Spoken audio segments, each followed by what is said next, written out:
Friends, welcome to my channel. இன்றைக்கி பார்த்தீங்க அப்படின்னா நாகர்கோவில் ஸ்பெஷல் நார்த்தங்காய் தீயல் செய்கிறது எப்படி தான் பார்க்க போகிறோம். நார்த்தங்காயில் நிறைய பெனிஃபிட்ஸ் இருக்குது. எந்த ஒரு காய் எடுக்கும்போதும் நம்ம ஒரு பெனிஃபிட்ஸ் நிறைஞ்சதாக பார்த்து தான் நம்ம சாப்பிடணும். நார்த்தங்காய் நிறைய பேருக்கு பார்த்திங்கன்னா தெரியாது, அது ஒரு கசப்புத்தன்மையும் உண்டு.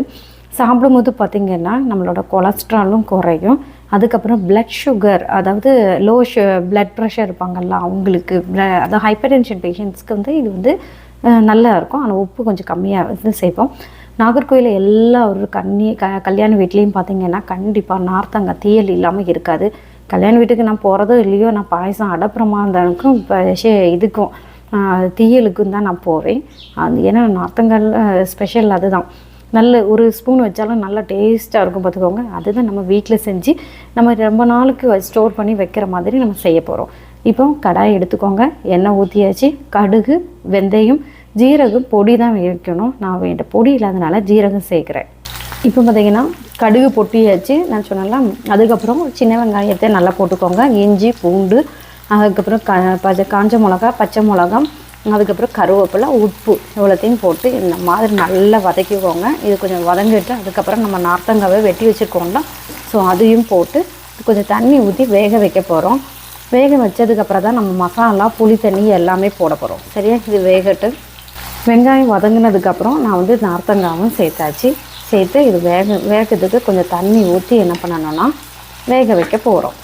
இப்போ அப்படி எண்ணெய் வந்து பார்த்திங்கன்னா ஒன்று நல்லெண்ணெய் தான் ஊற்றணும், பாமாயில் வேண்டாம். நல்லெண்ணெயில் ஊற்றும் போது நல்லெண்ணெயில் உள்ள மணமும் ரொம்ப நல்லா டேஸ்ட்டாக இருக்கும். தீயலுக்குனாலே நல்ல எண்ணெய் தான் யூஸ் பண்ணணும். இப்போ பார்த்திங்கன்னா இது வேகணும் பார்த்திங்களா, அதுக்கு நான் கொஞ்சம் தண்ணி ஊற்றி வேக வைக்க போகிறேன்.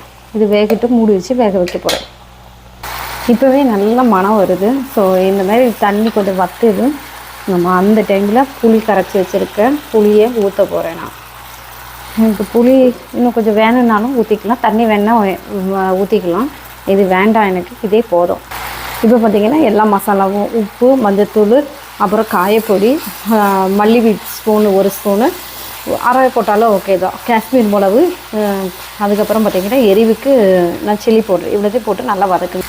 நல்லா பார்த்திங்கன்னா எண்ணெயெல்லாம் அப்படியே மேலே வர்ற மாதிரி சூப்பராக அழகாக வந்துட்டு இந்த டைமில் ஜாகரி நம்ம சேர்க்க போகிறோம். லாஸ்ட்டாக நம்ம தீயல் ரெடி ஆகியாச்சு. ஜாகரி போட்டாச்சு. ஜாகரி போட்டதுக்கப்புறம் பார்த்திங்கன்னா இந்த மாதிரி வந்துடும் தீயல். Super tasty. தண்ணியெல்லாம் வற்றுனதுக்கப்புறம் பார்த்திங்கன்னா நல்லா டேஸ்ட்டாக இப்படி வச்சு சாப்பிட்டு பாருங்கள். நல்ல ஒரு தீயல் ரெடி ஆகியாச்சு. இதே மாதிரி எல்லாருக்கும் சர்வ் பண்ணுங்கள். ஸோ நாகர்கோவில் தீயல் வந்து சொல்லி தந்துட்டேன். இந்த மாதிரி செஞ்சு பாருங்கள். கொஞ்சோண்டு வச்சு டெய்லி இதை வச்சு சாப்பிட்டு பார்த்திங்கன்னா நல்லா டேஸ்ட்டாக இருக்கும். அடிப்படையான ஒரு தீயல் ரெசிபி தான். இதுமாரி வேறு ஒரு வீடியோவோடு உங்களை பார்க்க வரேன். பாய்.